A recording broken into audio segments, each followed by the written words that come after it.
पत्रकार बंधुओं नमस्कार। आज टीम भाजपा आदर्श नगर के सभी चेहरे यहाँ पर मौजूद हैं। टीम भाजपा आदर्श नगर के साथ साथ यहाँ की आरडब्ल्यूएस सामाजिक और धार्मिक संगठनों के प्रतिनिधि भी यहाँ पर मौजूद हैं।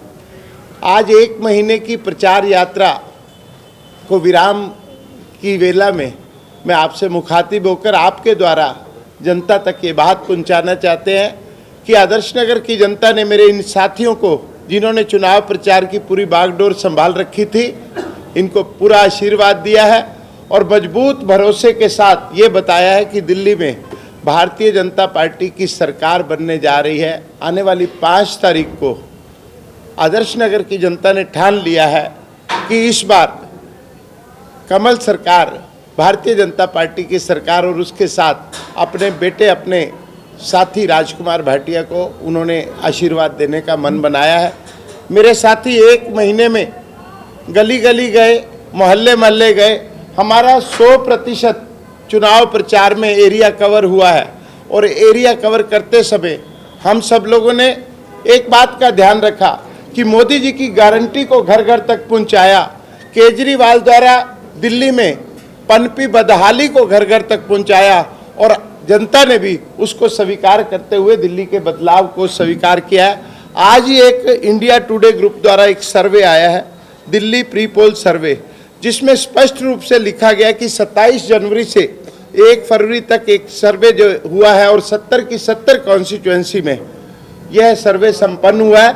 उस सर्वे के अनुसार बीजेपी के वोट शेयर में सिग्निफिकेंट राइज की बात लिखी गई है। ये सर्वे मेरे पास है और ये रिटर्न है, विद प्रूफ के साथ बता रहा हूं। और आम आदमी पार्टी के वोट में एक मेजर डिक्लाइन को उन्होंने किया है कि पहली बारी आम आदमी पार्टी को 45% से कम वोट शेयर मिल रहा है। Senior leader like Arvind Kejriwal, Manish Sisodia and Chief Minister Atishi Marlena losing their respective assembly seat, Congress remains stagnant with approximately 4 to 6% vote share with no seat। Congress जो दावा कर रही थी कि वो मेजर शेयर लेके जा रही है, लेकिन दिल्ली में आम आदमी पार्टी का वोट प्रतिशत घट रहा है और भाजपा का वोट प्रतिशत पूरे तौर पर बढ़ रहा है। सबसे जो खुशी की बात है, मैं इन साथियों के प्रति कृतज्ञ भाव व्यक्त करते हुए, इन सबको नमन करते हुए ये बताना चाहता हूं कि भारतीय जनता पार्टी आदर्श नगर में चुनाव जीत रही है। ये राजकुमार भाटिया नहीं कह रहा, टीम भाजपा आदर्श नगर नहीं कह रही, ये पोल सर्वे कह रहा है। मैं मानता हूं कि पोल सर्वे बिल्कुल सटीक नहीं होते, लेकिन फिर भी रुझानों को प्रदर्शित करते हैं और भारतीय जनता पार्टी को आदर्श नगर में 65% मत प्राप्त करते हुए दिखाया गया है। आम आदमी पार्टी 29% पर रुक रही है और कांग्रेस 5% पर रुक रही है। निश्चित रूप से ये भारतीय जनता पार्टी के लिए एक बड़ी उपलब्धि है। मेरे साथी यहाँ पर मौजूद हैं और साथी के रूप में ये वो सारथी भी हैं जिन्होंने इस पूरी चुनाव यात्रा को, मैं भी राजकुमार करते हुए, कभी कभी मैं नहीं पहुँच पाता था, ये सब लोग संभालते थे काम को, लोगों से बात करते थे, क्योंकि सब मेरे से ज़्यादा अनुभवी हैं। मैंने इनके साथ काम करते हुए बहुत कुछ सीखा है और उसी प्रकार से ये सब लोग, इन्होंने, मैं भी राजकुमार बनते हुए इस यात्रा को लंबी गति दी, तेज गति दी। कभी मैं धीमा भी पड़ा तो इन्होंने मेरा हौसला और बल बढ़ाकर मुझे आगे बढ़ाने का काम किया है। मैं सोचता हूँ पत्रकार बंधुओं के साथ साथ इन बातों को शेयर करते समय एक बात के लिए हम वचनबद्ध है। जिस प्रकार मोदी जी ने कहा है कि दिल्ली की भाजपा का जो संकल्प पत्र है वो मोदी की गारंटी है। कल हम सब लोग आरके पुरम में थे, मोदी जी की जनसभा में मुझे भी उनसे मिलने का अवसर मिला था। मुझे उन्होंने आशीर्वाद दिया कि राजकुमार विजयी भव। मेरे लिए जीवन के वो अप्रतिम क्षण थे कि देश का शीर्ष नेतृत्व और पूरी विश्व का सर्वमान्य नेता मुझे विजयी भव का आशीर्वाद दे रहा है। निश्चित रूप से ये मेरे लिए ब्लेसिंग के तौर पर, निश्चित रूप से मेरे लिए ये एक अनुग्रह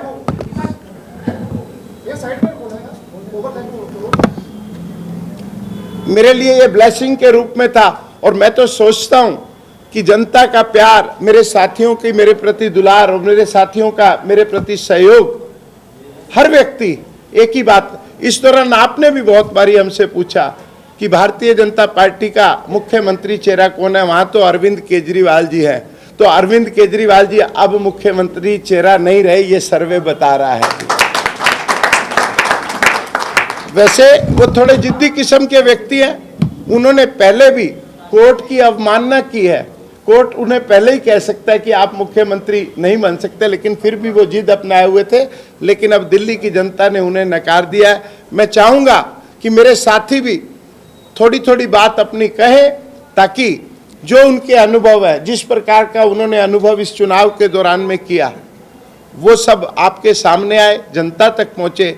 इस पूरी टीम के साथ साथ हमारे बीच में श्री राजकुमार पोदार जी, जो इस पूरे चुनाव के संयोजक थे, श्री वीपी पांडे जी, जो इसके पूरे चुनाव के प्रभारी थे, और श्री अरविंद सिंह हाड़ा जी, जो पिछले 5 महीनों से कोटा राजस्थान से आकर इस पूरी संगठन व्यवस्था को गति देने में लगे हुए थे। साथ में हमारे RWA के प्रेसिडेंट हैं, धार्मिक संगठनों के प्रेसिडेंट हैं, आदर्श नगर, केवल पार्क एक्सटेंशन और मजलिस पार्क, तीनों RWA के जो अध्यक्ष हैं यहाँ पर मौजूद हैं। मैं इसलिए इनकी मौजूदगी को प्रणाम कर रहा हूँ कि जब तक समाज सत्ता मजबूत नहीं होती है, तब तक राज सत्ता नहीं मिलती है। और निश्चित रूप से इस बारी दिल्ली ने जो ठाना है, मेरे तीनों मंडल अध्यक्ष श्री प्रदीप राणा जी, श्री दलबीर पुनिया जी और सुभाष झा जी, इन तीनों ने भी, मैं भी राजकुमार के मुहावरे को पूरी गति दी है। इनकी पूरी टीम मुझसे पहले उठती थी और मुझसे बाद में सोती थी। जब मैं सो भी जाता था तो ये कल की चिंता करते हुए मेरे को फ़ोन करके उठाते थे। मैं तीनों मंडल अध्यक्षों को, संगठन की पूरी टीम को, दिल्ली प्रदेश में प्रतिनिधित्व कर रहे हमारे साथियों को और टीम भाजपा आदर्श नगर के सभी सदस्यों का आभार व्यक्त करता हूं। मेरे पार्षदों ने, बहन सुमन शर्मा ने, श्रीमती नीलम बुद्धि राजा जी ने और अनुभव धीर जी ने, पूर्व पार्षदा गरिमा गुप्ता ने, अरुणोदय गुप्ता ने, बड़े भाई अजय शर्मा जी ने, रोशन कंसल जी ने, नरेंद्र गुप्ता जी ने, भाई नवीन त्यागी जी ने, मैं भी राजकुमार की हर बात को बल दिया। मैं इन सब का कृतज्ञ भाव से आभार व्यक्त करता हूं। सिख प्रकोष्ठ में दिल्ली प्रदेश में भारतीय जनता पार्टी का शीर्ष नेतृत्व श्री जगदीप सिंह कोहली प्रतिदिन सुबह मुझे उठ के सलाह देना, मेरे से बात करना और बात करते हुए फिर कभी कभी डांट भी लगा देते थे। मैं इनका भी आभार व्यक्त करता हूं। मैं चाहूँगा कि मेरे साथी, अगर मैंने किसी का नाम ना लिया हो तो मैं बहुत विनम्र भाव से क्षमा मांगता हूँ। एक एक साथी ने, मैं भी राजकुमार बन के काम किया है। ये पंक्ति बहुत छोटी है, असल में ये जगन्नाथ भगवान जी का रथ था, मोदी जी का विजय रथ था, जिसमें मैं एक छोटे से जीव जंतु की तरह सवार था और ये सब लोग रस्सी से खींचकर 5 तारीख तक इस रथ को ले जा रहे थे। 5 तारीख का विचित्र संयोग बना है। मेरा बैलेट नंबर 3 है, 5 तारीख मतदान की तिथि है और 8 तारीख को परिणाम आ रहा है। 8 तारीख को भाजपा की सरकार बन रही है। मैं इन सभी साथियों का आभार व्यक्त करते हुए मैं आपसे कहूंगा कि इनसे भी आप बारी बारी से इनके अनुभव लें। सभी 1-1, 2-2 मिनट में अपनी बात कहेंगे, लेकिन निश्चित रूप से ये इस बदलाव की यात्रा में अगर कोई महत्वपूर्ण कारक है तो वो हमारा कार्यकर्ता है, जिसने सड़कों पर, जिसने जमीन पर, जिसने घर घर जाकर हमारे इस अभियान को बल दिया और मोदी जी के सपनों वाली दिल्ली को सार्थक करने में हमारा योगदान दिया। मैं कार्यकर्ताओं को भी नतमस्तक भाव से नमन करता हूं। मैं आपसे कहूंगा कि आप मेरे साथियों से जो भी आप सवाल पूछना चाहते हैं आप पूछें। सबसे पहले आप ही से ले लिया जाए, आज चुनाव प्रचार थम गया है भाटिया जी, और आपने एग्जिट पोल का हवाला दिया है। वो एग्जैक्ट पोल जो है आप कह रहे हैं कि 8 तारीख को ये सही सटीक साबित होंगे। मैं आपसे जानना चाहता हूं कि 2020 का चुनाव और 2025 का चुनाव प्रत्याशी के तौर पर आपने लड़ा है, दोनों चुनावों में आपने क्या अंतर देखा है? मेरे लिए तो अंतर जांचना मुश्किल है, क्योंकि प्रत्याशी जब प्रचार में होता है उसे बहुत सारी बातें पता नहीं चलती। ये मेरे साथी बताएंगे। इस बारी मैं एक बात कह सकता हूं कि पिछले चुनाव में और अब की बार के चुनाव में पब्लिक ओपिनियन में एक बड़ा मेजर फैक्टर था। पिछली बारी पब्लिक अरविंद केजरीवाल की फेवर में थी, लेकिन भाजपा के प्रत्याशी के रूप में मुझे भी अच्छे मत मिले थे। लेकिन इस बारी प्रत्यक्ष रूप से और अप्रत्यक्ष रूप से केजरीवाल को लोग कोसते हुए नजर आए। लोग कोसते हुए नजर आए आम आदमी पार्टी की नीतियों को। शराब के घोटाले में जो महिलाएं त्रस्त हुई थी, जिनके बच्चे खत्म हो गए, जिनके भाई खत्म हो गए, वो महिलाएं रोती हुई नजर आई। झुग्गी झोपड़ी के लोग ठगे हुए नजर आए और निरंतर वो केजरीवाल जी को कोसते रहे। स्पष्ट नजर आ रहा था कि पब्लिक ने जो मन बनाया है उसमें बिल्कुल क्लैरिटी नजर आ रही थी। कि अगर भाजपा की दिल्ली में सरकार बनती है और आप मंत्री बनते हैं यहाँ पर, तो आदर्श नगर विधानसभा को आप क्या सौगात देंगे, क्या गिफ्ट देंगे? देखिए, एक तो भाजपा की सरकार बनती है, इससे अगर हटा दीजिए, क्योंकि दिल्ली में भाजपा की सरकार बन रही है। दूसरा, विधायक बनने के बाद मैं क्या बनूंगा ये मेरे जुरिडिक्शन में नहीं है, मेरी डिस्क्रिप्शन में नहीं है। ये पार्टी का काम है, पार्टी किसको क्या बनाएगी। मैं पहले से कोई भी अपने अंदर ऐसा भाव नहीं पालना चाहता कि पार्टी मुझे क्या बनाएगी। पार्टी मुझे जिस भी स्थिति में रखेगी, मैं कार्यकर्ता भाव से उस पद का निर्वहन करूंगा। और आदर्श नगर की जनता को क्या मिलने वाला है, ज़्यादा लंबी फहरिस्त है, प्रेस कॉन्फ्रेंस में लंबी बात नहीं हो सकती, लेकिन आदर्श नगर की जनता को उसका हक मिलने वाला है जो पहले कभी नहीं मिला। केजरीवाल जी ने प्रेस कॉन्फ्रेंस कर ये कहा है कि केजरीवाल जी ने कहा है कि ईवीएम में आरोप लगाया, ईवीएम पे आरोप लगाया केजरीवाल। उनका काम है भैया, आरोप की राजनीति के वो एक्सपर्ट हो चुके हैं। केजरीवाल जी आरोप और झूठ की राजनीति के एक्सपर्ट है। अगर उन्हें किसी जगह सच भी बोलना पड़े, वैसे तो वो बच्चों की कसम खा के भी सच नहीं बोलते, अगर सच भी बोलना पड़े तो उनकी वाणी में से झूठ ही निकलेगा। आपने सर्वे का हवाला दिया कि सर्वे में भाजपा की सरकार बन रही है, वहीं केजरीवाल ने आज खुद बोला है कि 50 सीटें केजरीवाल सरकार की आ रही हैं और अगर महिलाओं ने साथ दिया तो ये सीटें बढ़कर 60 भी हो सकती है। 55 से 65 हो रहा है, 55 आ रही है, अगर महिलाएं अपने पोस्टों पर जाए तो 65 हो सकती है। इसका क्या? देखिए, इस प्रकार का कार्ड केजरीवाल जी हमेशा वो एक टारगेट करते हैं कि किस वोट को उन्होंने टारगेट करना है। और अब वो महिलाओं को कह रहे हैं पुरुषों को समझाओ। पहले पुरुषों को कहते थे फ्री बिजली पानी है जी, अपनी महिलाओं को बताओ कि सबसे ज़्यादा। और इतने बड़े बड़े विज्ञापन देने से क्या हो रहा है जी साहब? अगर आपने फ्री बिजली पानी 10 साल में किसी को दिया हो तो उसका एक डाटा आना चाहिए था, उसका एक स्टैट्स आना चाहिए था कि कितने लोगों के बिल फ्री में आए, कितने लोगों को आपने फ्री पानी दिया है, ये स्टैटिस्टिक्स आनी चाहिए थी। आज ऐसी बातों का कोई नहीं। और 55 से 65 के जो बात कर रहे हैं वो मुंगेरी लाल के हसीन सपने हैं, वो दिन चले गए। ईवीएम तो सेट नहीं हुई, लेकिन आम आदमी पार्टी के नेता तो सेट कर लिया आपने। हाँ जी, ईवीएम तो सेट नहीं हो पाई, लेकिन आम आदमी पार्टी के पूर्व विधायकों को सेट कर लिया। नहीं सेट कर लिया, वो सनातनी लोग थे। और भारतीय जनता पार्टी का परिवार बड़ा परिवार है, 18.5 करोड़ से ज़्यादा सदस्य हैं, विश्व की सबसे बड़ी पार्टी है। अगर कोई हमारी पार्टी में आता है, और वो हमारी पार्टी में उन्होंने कहा कि 2 चीज़ों के लिए आए हैं, एक तो केजरीवाल के झूठ से परेशान हो के आए और दूसरा मोदी जी से प्रभावित हो के आए। वो राजकुमार भाटिया के पास नहीं आए हैं, वो आदर्श नगर में नहीं आए हैं। पूरी दिल्ली में पहले और अब मिलाकर लगभग 15 विधायकों ने भाजपा का दामन थाना है। ये छोटी बात नहीं है। लेकिन मुकेश गोयल तो कह रहे थे कि वॉशिंग मशीन अब जो है आदर्श नगर में भी शुरू हो गई है, भाजपा के अंदर आओ और दांत साफ हो जाओ। 10 साल में जो विधायक थे वो अभी तक काम नहीं कर रहे थे, भाजपा के साथ आ गया तो शायद वो काम करने लायक हो गए होंगे। मुकेश गोयल जी का स्वागत है, वो भी भाजपा में आए, अपना 30 साल का दामन साफ कर लें।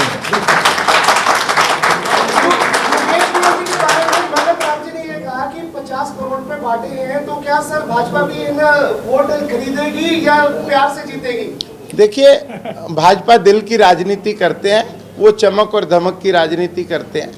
मेरा अगर वो चाचा भतीजा एक दूसरे पे आरोप लगा रहे हैं तो मेरा उस परिवार में घुसने का कोई मन नहीं है, मैं उस पर कोई भी बात नहीं करूंगा। मेरा एक सवाल था जनाब, केजरीवाल ने बोला है कि मैंने स्पाइक कैमरे सब जगह बात की है, कोई भी पार्टी कुछ देगी तो उस कैमरे में टारगेट हो जाएगा, इस पर आपका क्या कहना है? यार एक बताऊं बात, माफ़ी चाहता हूं, अभी इन्होंने बार बार बोला कि वो कुछ सच भी बोलेगा तो भी झूठ निकलेगा।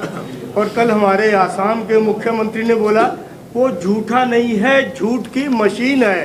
वो कुछ भी कह दे, उसकी बात पे विश्वास करना बेकार है।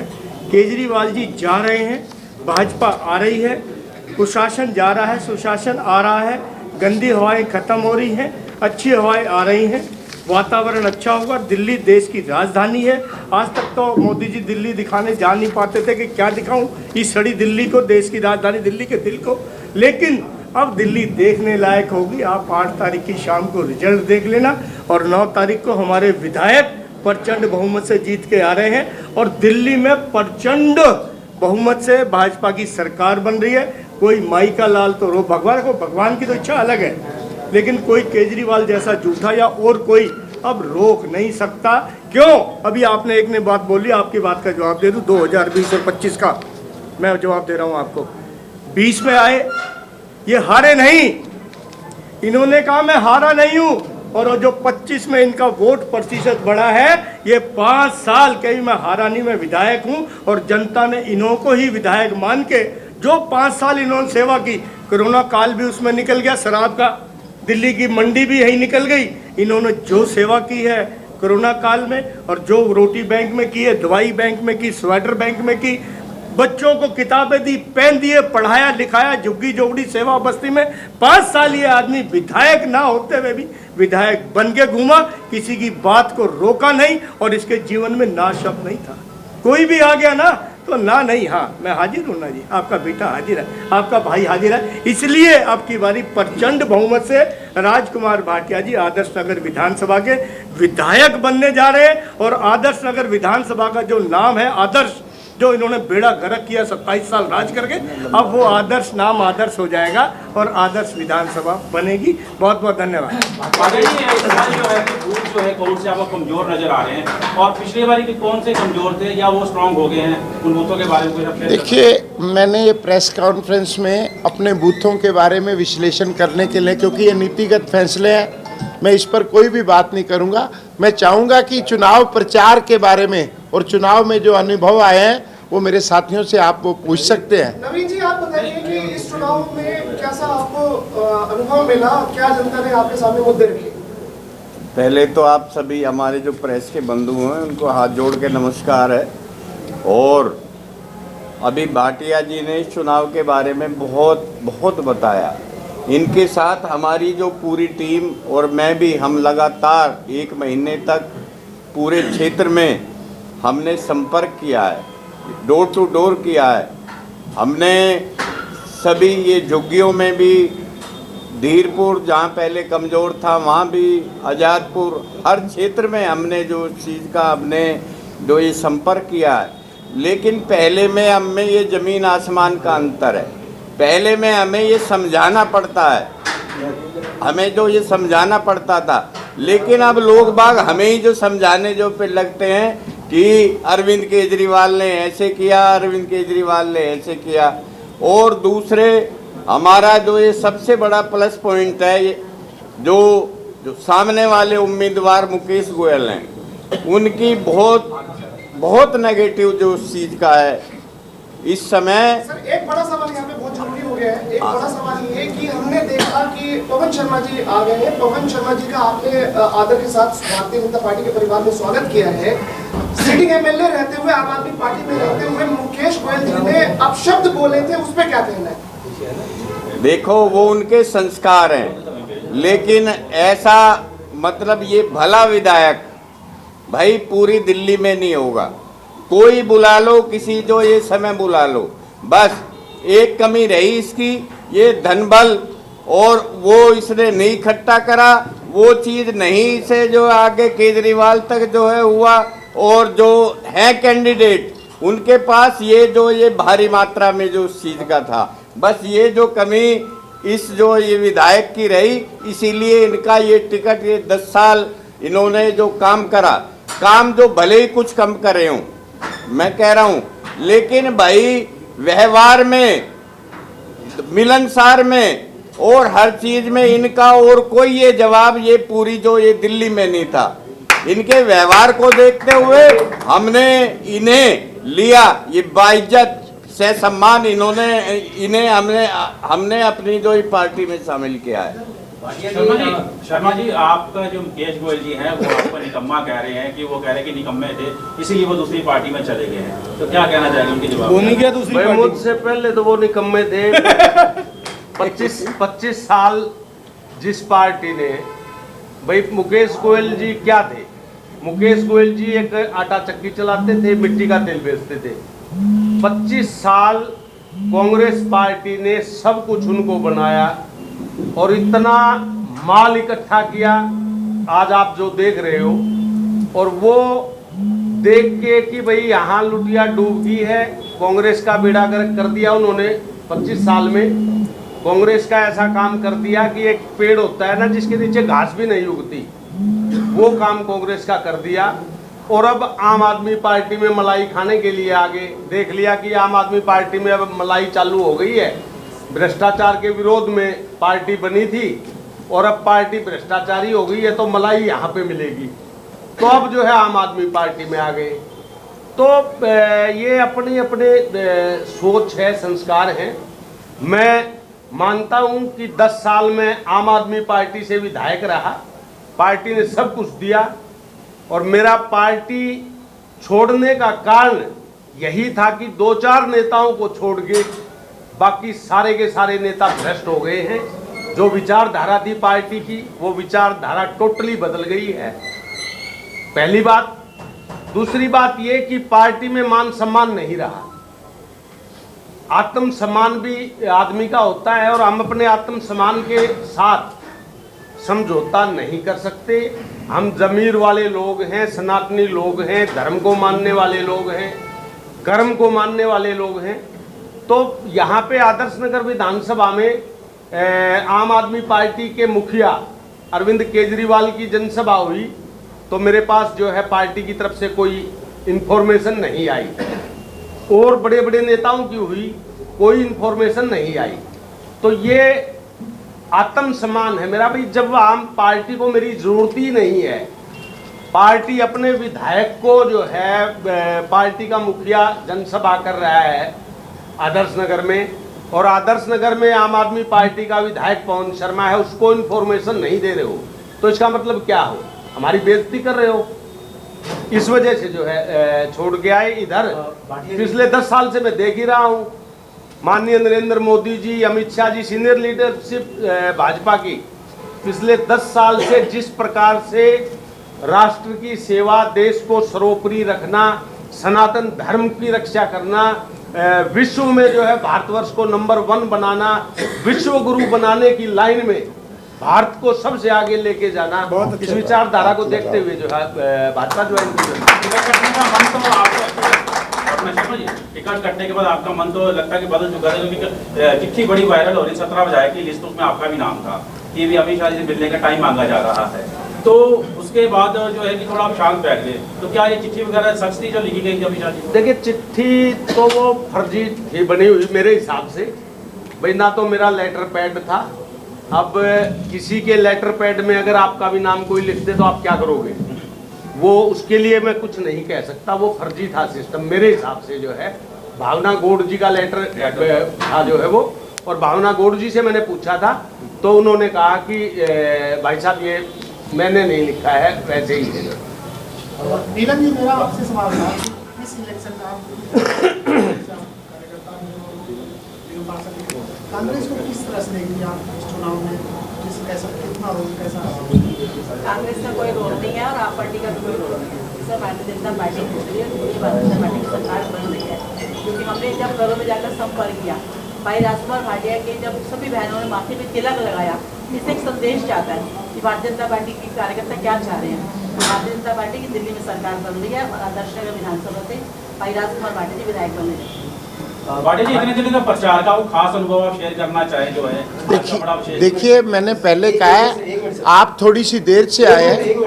मैं अपने बिरादरी के सभी लोगों ने, सभी जो आए हैं सबको सवाल पूछने को मौका दीजिए। अच्छा, पूछ लेना, इसके बाद आपसे जो भी आए हैं। मेरा एक सवाल है, अगर दिल्ली के अंदर डबल इंजन की सरकार बनती है, अगर दिल्ली के अंदर भारतीय जनता पार्टी की डबल इंजन की सरकार बनती है तो आप इस विधानसभा के लिए, इस विधानसभा के बच्चों के लिए क्या डेवलपमेंटल मॉडल प्रस्तुत करें? मैं पहले भी आपसे अनुरोध कर चुका हूं कि अगर मीडिया चाहे तो एक अच्छा नरेटिव जनता के बीच में जा सकता है। इसलिए आप, अगर दिल्ली में भाजपा की सरकार बनती है तो अगर शब्द को आपको हटाना होगा। मेरी प्रार्थना है आपसे जी साहब, आप नरेटिव को ठीक ढंग से जनता के सामने दीजिए और आदर्श नगर की जनता के बच्चों के लिए क्या मिलने जा रहा है, मेरे दिमाग में, मेरे जहन में मेरे साथियों ने जो विज़न पेपर मेरा तैयार कराया है, आगामी 5 सालों के अंदर अंदर आदर्श नगर के युवाओं और बच्चों के लिए एक बेहतरीन sports complex with stadium facility, बच्चों के लिए library room, reading room with recreation points, और ये सब हमारे विजन पेपर में ऑलरेडी मैं अपने भाषणों में भी बोलता रहा हूँ। लेकिन इसके साथ ये वायदा नहीं है, ये योजना है, और योजना का खाका भी मैं मीडिया के सामने पहले रख चुका हूँ। आपका पहली प्राथमिकता क्या होगी आपकी सरकार बनने के बाद? मैंने कहा पहली प्राथमिकता में तो यही है कि आदर्श नगर को उसका हक मिले। आदर्श नगर की पेरीफेरी, चारों तरफ का रास्ता, कोई भी ऐसा रास्ता नहीं है जो स्मूथ हो। उस स्मूथ रास्ते की डेवलपमेंट के लिए मैंने इस पहली प्राथमिकता को रखा है। प्राथमिकताएं इतनी ज़्यादा हैं कि पहली, दूसरी, तीसरी, चौथी में भी कहीं कहीं कन्फ्यूज़न हो रहा है, लेकिन पहले सबसे पहले आदर्श नगर की एंट्री को स्मूथ करने का काम है। भाटिया जी, मेरा सवाल है एक आपसे, एक सुमन शर्मा जी से। किसी ने कहा है कि हमें अपनों ने लूटा, गैरों में कहा तो मेरी कश्ती वहाँ डूबी जहाँ पानी कम था। तो अभी तक का जो सिद्धांत संघ का जो ऑब्जर्वेशन है, वहाँ आपके साथ रहकर कुछ लोग आपके साथ नहीं, तो उसके लिए आपने क्या जुहद लगाई? आपका भ्रम हो सकता है। ये भारतीय जनता पार्टी का परिवार एक साथ, जितने लोग इधर हैं उतने लोग उधर हैं। भारतीय जनता पार्टी का परिवार मजबूत है और मजबूती के साथ आपके सामने बैठा हुआ है। रही बात लूटने लुटाने की बात, जनता मन बना चुकी है। ना हम लूटने वाले हैं, ना लुटाने वाले हैं। हम सब मिलकर चुनाव लड़ रहे हैं और राजकुमार भाटिया के साथ साथ ये पूरी टीम विधायक बनने जा रही है। आपके बारे में कहा जाता है कि बुलडोजर दीदी, आपने जो काम किया और आपने जो मैंडेट हासिल किया मोदी गारंटी के साथ, तो क्या लग रहा है कि इस बार जो आपने 2-2.5 साल काम किया है, तो दरमियान वार्ड नंबर 16 आजादपुर, जो दोनों वार्ड का एक जो है निचोड़ आपके वार्ड में है और आपका काम है, तो क्या लग रहा है अपने भाई को क्या गिफ्ट देने जा रहे हैं? देखिए, जितनी मुझे मार्जिन मिली थी 3537 वोट को, उसको कम से कम डबल करने की मेरी मंशा है। और भाई साहब का जो एक इजी टू रीच, बहुत ही सहज और सबके बीच में लोकप्रिय विधायक कैंडिडेट हमारे रहे हैं, तो इस बार विधायक जब वो बनेंगे तो हमारे तरफ से यही सौगात रहेगा, कम से कम जो जितनी मेरी जीत हुई थी से डबल डिजिट में हम लेके जाएं उसको। और साथ ही साथ जैसे आपने बिल्कुल सही बोला कि आजादपुर वार्ड में बहुत सारी कमियां हैं, बाकी 2 वार्डों के साथ कंपेयर करें तो बहुत सारी सुविधाएं वहाँ नहीं है। जैसे कि अगर मैं बात करूँ, वहाँ झुग्गी ज़्यादा है। स्पोर्ट्स कॉम्प्लेक्स की बात मैं मुद्दा उठाती आई हूँ और भाई साहब की प्रायोरिटी पे है ये, तो मैं चाहूँगी कि इस पर हम काम करें। केंद्रीय विद्यालय भी हमारे आदर्श नगर विधानसभा में एक हो, ऐसी मेरी इच्छा रही है। और भाई साहब विधायक बनते हैं और बनने ही जा रहे हैं, इसमें कोई दो राय नहीं है। तो फिर हमारे और उनकी विजन मिलके इस पूरे आदर्श नगर विधानसभा को बहुत अच्छी ऊंचाई तक लेके जाएंगे, क्योंकि मुझे रास्ता इधर से ही मिलेगा, क्योंकि अगर अपने भाई विधायक बनते हैं तो मेरे लिए सारे रास्ते आसान होंगे। ऐसी मैं कामना करती हूँ कि आदर्श नगर आदर्श जो अच्छा विधानसभा बने और राजकुमार भाटिया जी के ये विजय तिलक की तैयारी हम सब करें। अनुमत धीर जी, आप 178 से रह गए थे, लेकिन इस बार मेहनत बहुत करी है, क्या लहर देख रहे हैं भारतीय जनता पार्टी में? मोदी जी का जादू चल रहा है इस बार? मोदी जी का जादू चल ही रहा है, पूरे भारत में चल रहा है, पूरी दिल्ली में चल रहा है और आदर्श नगर में चल रहा है। और यहाँ पे एक जादू और प्लस हो रहा है, वो प्लस हो रहा है हमारे भाई राजकुमार का जादू। जहाँ जाते हैं वहाँ से आवाज आती है अब की बार राजकुमार। दिल्ली में भाजपा की सरकार और आदर्श नगर का विधायक भाई राजकुमार, पूरा जलवा चल रहा है पूरी, और जनता ने डिसाइड कर लिया है कि अब की बार राजकुमार जी को विधानसभा में आदर्श नगर के विधायक के रूप में बैठाना है और आदर्श नगर को आदर्शता की ओर, जो आदर्शता से दूर है, उन सभी विषयों को आदर्श बनाने के लिए अब की बार राजकुमार जी को विजय बनाना। मोहन जी, आज मतदाताओं से क्या अपील करना चाहेंगे आप? आज आपको सुनना चाहती है आदर्श नगर विधानसभा की जनता, क्या अपील करना चाहेंगे वोट के लिए? देखिए, मैं आदर्श नगर विधानसभा और पूरी दिल्ली के मतदाताओं को हाथ जोड़ के विनती करता हूं कि जिस भाव से और जैसी पार्टी सोचकर आप आम आदमी पार्टी के साथ लगे थे 2015 में, 20 में, जिस हिसाब से लगे थे, आज वो पार्टी पूरी तरह से बदल गई है, उसकी विचारधारा एकदम पलट गई है। आज भाजपा के सिवाय पूरे देश में या दिल्ली में कहीं पर भी कोई विकल्प नहीं है। तो सभी आदर्श नगर विधानसभा वासियों को, सभी दिल्ली वासियों को मेरा अनुरोध है कि भाजपा को वोट दें, कमल का बटन दबाएं और भारत को विश्व गुरु बनाएं। तो मेरा सवाल आपसे है, हमने 2 महीने से ग्राउंड रिपोर्टिंग की थी आपके आदर्श नगर विधानसभा में। जैसे महिला के पास पहुंचते थे, महिलाएं सर के लिए 8 तारीख से पहले मतलब बधाई दे रही है। आपके पास में ऐसी क्या कमी रहेगी जो मतलब कि आपको काम पसंद नहीं आया? तो देखिए, पिछले 2 साल से लगभग मैं थोड़ा सा लंबी हो जाएगी बात, पिछले 2 साल से तो इतना बुरा हाल था। 15 से 20 का जो कार्यकाल रहा आम आदमी पार्टी की सरकार का, वो ठीक ठाक था।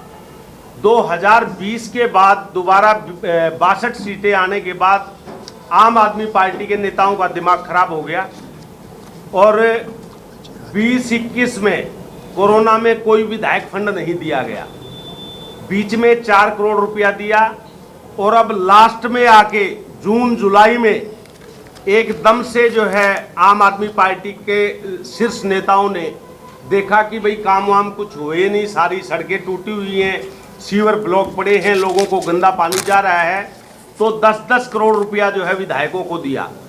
फटाफट वो विधायकों ने लगाया भी। मैंने जो है सुमन जी को मेरे ख्याल से 8 करोड़ रुपया सुमन जी के वार्ड में दिया है अकेले। तो वो काम इतने जल्दी तो एग्जीक्यूट होने वाले नहीं थे। सरकारी एजेंसियां हैं, 6-8 महीने लग जाते हैं, एस्टीमेट बनते हैं, टेंडर प्रक्रिया है, टेंडर अलॉट होते हैं, तो काम इस प्रकार से नहीं हो पाए।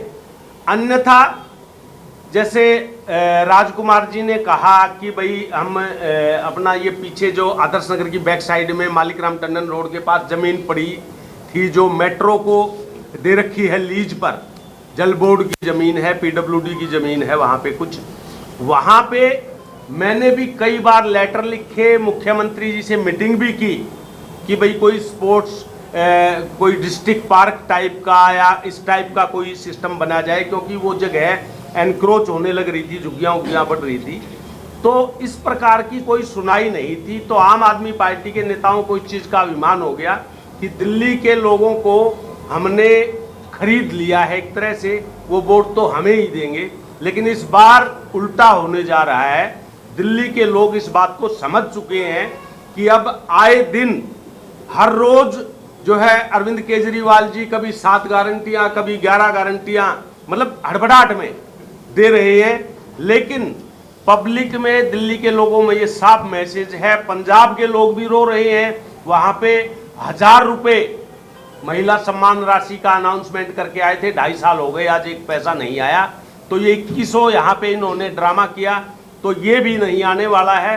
तो 100% भाजपा की सरकार दिल्ली में आ रही है। बीजेपी की सरकार बन जाती है तो उसके बाद आपको मंत्रिमंडल में देखेंगे? देखिए, मैंने पहले कह दिया है कि भारतीय जनता पार्टी का कार्यकर्ता केवल कार्यकर्ता होता है। ये सभी साथी जो मेरे यहाँ पर बैठे हैं, ये मुझसे ज़्यादा अनुभवी है, मुझसे ज़्यादा ऊर्जावान है, लेकिन पार्टी ने एक व्यक्ति को चुनाव लड़ने के लिए भेजा है और इनको लड़वाने के लिए भेजा है। ऐसे ही मंत्रिमंडल में जगह मिलेगी या नहीं मिलेगी हमारा शीर्ष नेतृत्व तय करेगा, संगठन तय करेगा, इसमें मेरा कोई रोल नहीं है। भाटिया जी, आदर्श नगर विधानसभा में 3 वार्ड आते हैं, आदर्श नगर, आजादपुर और धीरपुर। आजाद और आदर्श नगर तो आपका मेन होल्ड और स्ट्रॉन्ग होल्ड माना जाता है, पर आप धीरपुर और आजादपुर वार्ड में अपनी स्थिति कैसे आती है? देखिए, धीरपुर और आजादपुर में स्थिति बहुत सुदृढ़ है, अब पहले वाली बात नहीं है और निश्चित रूप से हम तीनों वार्ड जीत रहे हैं। सामने जो 2 प्रत्याशी हैं वो रातों रात ऐसा दावा किया जो खेल कर देते हैं, तो अभी जैसे मतलब 48 घंटे बड़ा क्रूशल है, तो क्या आपकी कोई टीम बड़ी नजर रखने के लिए इनके ऊपर टीवी ऐसा तेला वेला ना हो? देखिए, इसमें हमारा कोई रोल नहीं है। प्रशासन, निर्वाचन आयोग, पुलिस सतर्क है।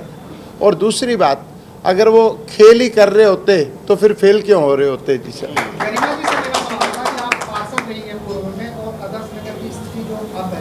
गंदगी के मामले में तो पहले ऐसा नहीं देखते थे। क्या उम्मीद रखती हैं आप राजकुमार जी से? क्या हालात बन सकते हैं आने वाले समय में आदर्श नगर का सफाई के मामले में? देखिए आदर्श जो एक सफाई का जो ये मामला है ये कॉन्टिन्यूस होता है। तो जब मैं थी निगम पार्षद हमने बहुत अच्छे सफाई करवाई, जो भी कंप्लेंट्स आती थी उनका रेगुलर हम मतलब सोल्यूशन निकालते थे और जहाँ से भी आती थी वहाँ से सफाइयाँ करवाते थे। इसके अलावा बहुत सारे काम भी मेरे जो कार्यकाल था उसमें किए गए। लेकिन सिर्फ सफाई का देखें तो जहाँ पे गंदगी होती है वहाँ पे गाय भी होती हैं। और अब जो ई रिक्शाएँ हैं, जैसे अगर हम आदर्श नगर की 3 एंट्रेंस जो भी देखते हैं तो तीनों जगह पे इतना ज़्यादा एक तो गंदगी होती है, गायों की संख्या बहुत होती है, ई रिक्शा होती हैं कि कोई भी होते कार्स वगैरह कोई ट्रैफिक निकल नहीं पाता। तो यहाँ पे जो भी लोग हैं सभी की ये है समस्या कि भाई ये सब क्लियर हो। और गंदगी तो मतलब एक मेजर पॉइंट है। मोदी जी जो कहते हैं कि हमारा देश स्वच्छ होना चाहिए, तो उसके अंतर्गत हम सभी काम कर रहे हैं और हम सभी कार्यकर्ताओं का एक ये मोटिव है कि हमें सफाई करनी है।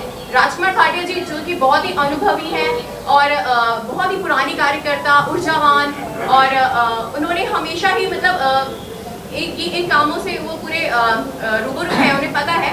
तो ये उनकी भी प्राथमिकता है, हम सभी की प्राथमिकता है कि जैसे ही वो बनेंगे तो ये सबसे पहले यही कार्य होगा। जो गंदगी है, गायों की समस्या है या फिर डॉग्स की है, उन्होंने अपने उसमें ये भी बोला है कि अगर हम बनते हैं तो डॉग्स का शेल्टर होम बनाया जाएगा। तो बहुत सारी चीज़ें हैं जिन पे पूरा फोकस करके जो आदर्श नगर की जनता है उनकी जो प्रॉब्लम्स हैं उनको सॉल्व किया जाएगा। बहुत सारे काम है जो आदर्श नगर में हो सकते हैं और वो अपने करवाएंगे। एक सवाल सुमन जी आपसे है, क्योंकि मोदी जी के फेस वैल्यू पे और राजकुमार भाटिया जी के फेस वैल्यू पे पब्लिक ओपिनियन में आपको बढ़त तो मिल रही है, लेकिन आपके वार्ड में हमने सर्वे किया था, आपके इलाके में गंदगी बहुत है, आप गलियों का साफ सफाई का ध्यान नहीं रखती और आप बिल्डर माफिया को शह देती है, ये पब्लिक ने बताया है। आपको अपने आप में इम्प्रूव करना पड़ेगा मैडम, ये हम आपको शीशा दिखा रहे हैं। नहीं, बिल्कुल गलत बात बोल रहे हैं आप। एक तो आप जैसे आप बोल रहे थे, अभी भाई साहब ने पूछा कि आदर्श नगर वार्ड की अगर बात करें, जितनी सफाई पहले थी और आप कंपेयर किए हमारी जब गरिमा मैं आपको 100 गलियां दिखा दूंगा जो आपकी गंदी है सारी। आप मेरे साथ चले अभी आपको लेकर के चले। नहीं, ये आप बहुत ही गलत आरोप लगा रहे हैं। दूसरी बात, आप कंपेयर करें तीनों वार्ड को, अगर इस तीनों वार्ड में सबसे अगर ज्यादा झुग्गियां है आजादपुर वार्ड में है, सबसे ज्यादा नाले चौक की अगर समस्या है तो आजादपुर वार्ड की है। सारे जितने पीडब्ल्यूडी के नाले हैं चौक पड़े हैं, हम नालियां कितनी भी सफाई करा ले, अगर नाले खुलेंगे नहीं, बाहर नहीं निकलेंगे। और ये रोज मैं अपने एरिया में, आप किसी भी निगम पार्षद पूरे आदर्श नगर विधानसभा के देखिए, कोई भी निगम पार्षद आके काम नहीं करता, लेकिन मैं हर दिन अपने एरिया में उपलब्ध रहती हूँ। और अगर ऐसा कोई गलतफहमी है तो मैं क्षमा चाहूँगी। त्यागी जी, मेरा सवाल आपसे है, इस बार आदर्श नगर में जो डिसाइडिंग फैक्टर बन रहा है वो ब्राह्मण समाज बन रहा है। आप लगातार ब्राह्मणों के साथ मीटिंग कर रहे हैं, उनसे मिल रहे हैं। मैंने देखा कि जो हरियाणा के कैबिनेट मंत्री है अरविंद शर्मा, बड़े बड़े जो नेता है आदर्श नगर में घूमते मिले। ब्राह्मण इस बार आदर्श नगर में किस तरफ है? ब्राह्मण समाज हमेशा जो है सच्चाई की तरफ रहता है और सच्चाई जो है भारतीय जनता पार्टी और राजकुमार भाटिया जी की ओर है।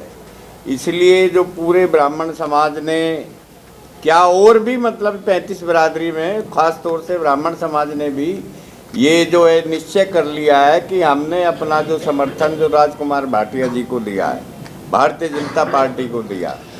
कोई भी ऐसा नहीं है ये समाज में कि जो एक आदमी ने भी जो राजकुमार भाटिया जी की ये कहा हो कि भाई नहीं, जो ये भाटिया जी को नहीं, सब ने एक मत से जो राजकुमार भाटिया जी को समर्थन दिया। मैं आपसे कहूँगा कि सवाल ज़्यादा हो गया और कहीं कहीं पत्रकार बंधु ऐसे सवाल कर रहे हैं जिसका इस चुनाव से सीधा संबंध नहीं है। मैं श्री अजय शर्मा जी जो हमारे पूर्व में जिलाध्यक्ष रहे हैं, हम सबके प्रेरणा स्रोत भी हैं, मैं उनसे कहूँगा कि इस प्रेस कॉन्फ्रेंस का समारोह भी करें और इसके पश्चात मेरी कुछ बहनें झुग्गी से आई हुई हैं। आप कोई सवाल कर रहे थे, मेरी बहनें झुग्गी से आई हैं, आज वो मेरे को रक्षा सूत्र बांधकर मेरे चुनाव विजय की कामना करने के लिए आई हुई हैं। वो भी मैं आपको चाहूँगा कि आप जरूर जनता तक ये संदेश दें। मैं अजय शर्मा जी से अनुरोध कर रहा हूँ।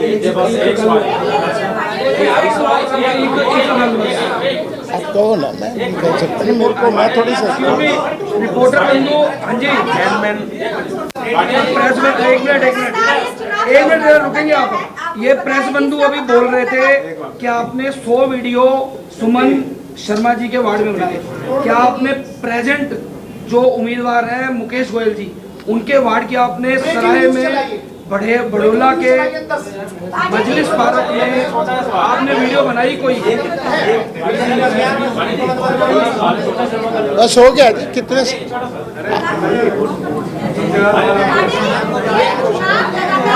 होता हुआ भी दिखा था, ये बात आपने भी स्वीकार करी थी और लगातार वो आप पे आरोप लगाते रहे मुकेश जी। आपने भी बड़ा जोरदार प्लेटफॉर्म पर कहा किया था और आपने बड़े पॉडकास्ट में किया था कि हम प्रतिद्वंदी तो हो सकते हैं पर दुश्मनी आतंक में खत्म होने को भी चुनाव प्रचार कर दिया होगा, रुक गया है। देखिए, राजनीति नैरेटिव्स का खेल है और मैंने तो पॉडकास्ट में भी कहा था और आज भी कह रहा हूँ, हम सबको चुनाव को चुनाव के रूप में देखना चाहिए। निजी ज़िंदगी में हमारी कोई दुश्मनियाँ नहीं है और मैं तो मित्र भाव से ही रहना पसंद करता हूँ, और दुश्मनी करें भी तो किस बात की करें। उनका भी मूल एजेंडा देश की सेवा था, हमारा भी मूल एजेंडा देश की सेवा था। बस फ़र्क इतना है कि वो भटक गए और हम अटक गए। हम अभी भी अटके हुए हैं, हम खड़े हुए हैं और वो भटक चुके हैं। जी साहब, सभी प्रेस के बंधुओं का आज की प्रेस वार्ता के लिए हम बहुत बहुत धन्यवाद करते हैं। 4 तारीख से लगातार ये चुनाव की यात्रा चल रही है और चुनावी माहौल के अंदर आरोप प्रत्यारोप, दूसरे की बुराई और अपनी खूबियां, ये सब चीजें बताई जाती हैं। दो कॉर्पोरेटर उनके हैं, एक निगम पार्षद हमारे हैं, पवन जी यहाँ पर विधायक रहे हैं। सब वार्डों के अंदर कोई ना कोई दिक्कत और परेशानियां रही हैं। उन्होंने हमारे ऊपर आरोप प्रत्यारोप लगाए, हमने उनके ऊपर लगाए हैं। व्यक्तिगत आरोप जब उन्होंने लगाने शुरू किए तो भाटिया जी ने भी व्यक्तिगत आरोप का जवाब दिया। चुनाव आज थम चुका है।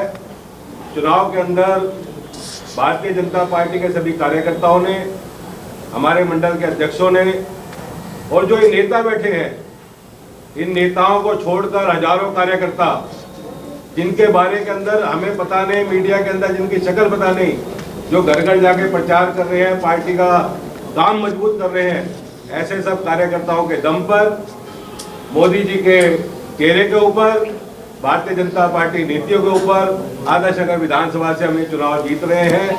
आप सब प्रेस के बंधुओं ने जो सवाल पूछे, बड़ी बेबाकी के साथ राजकुमार भाटिया जी ने और हमारे कार्यकर्ताओं ने उसका जवाब दिया है और लगातार आप लोगों ने 1 महीने तक इस चुनाव को जो कवर किया, भारतीय जनता पार्टी के पक्ष में जो भी चीज़ थी वो भी आपने दिखाई। कुछ कमियां हमारी थी, उन कमियों को भी आपने दिखाया। सब चीज़ों का नाप तोल कर आपने भी पूरे क्षेत्र का भ्रमण किया और आपको सारी स्थिति का पता है। भारतीय जनता पार्टी के कार्यकर्ता और हमारी नीतियों के दम के ऊपर हम ये चुनाव जीतना चाहते हैं। आज की प्रेस कॉन्फ्रेंस के अंदर आप सब प्रेस के बंधु यहाँ पर आए, हमारे निमंत्रण के ऊपर आप सबका हम हृदय की गहराई से आभार व्यक्त करते हैं और मैं राजकुमार भाटिया से अनुरोध करूंगा कि वो भी आपका आभार व्यक्त करें और आगे के कार्यक्रम को चालू करें। साथियों, लोकतंत्र के चौथे स्तंभ के रूप में मीडिया का योगदान हमेशा से जनता को जागृत करने का रहा है और इतिहास गवाह है कि जब जब मीडिया ने अपनी भूमिका का पूरी तरह से निर्वहन किया है, पूरे समाज की, देश की दिशा और दशा दोनों बदली है। और मैं सोचता हूँ इस बार भी दिल्ली में जो बदलाव हो रहा है उसमें मीडिया का बहुत बड़ा योगदान है। आपने पूर्व सरकार की अकर्मण्यता को दर्शाया, मोदी जी के विजन को दर्शाया और निश्चित रूप से आपका योगदान राजकुमार भाटिया के विधायक बनने तक बहुत ही मजबूती के साथ आपने अपना रोल निभाया। मेरी कुछ बहनें, मैं आपका आभार व्यक्त करते हुए आपसे प्रार्थना करता हूं कि आप इस गति को इसी प्रकार बनाए रखें और आपके योगदान के लिए मैं आपका आभार व्यक्त करता हूं। सर, आपके विधानसभा में 20 लोगों की मृत्यु हुई है।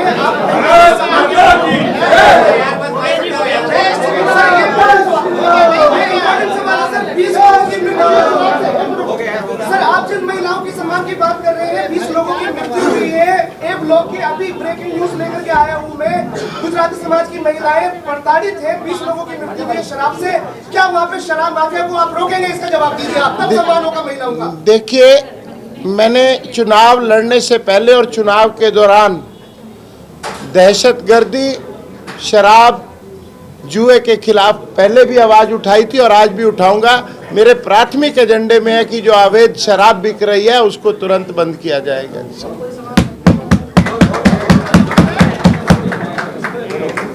अब की बार, अब की बार, अब की बार, अब की बार, अब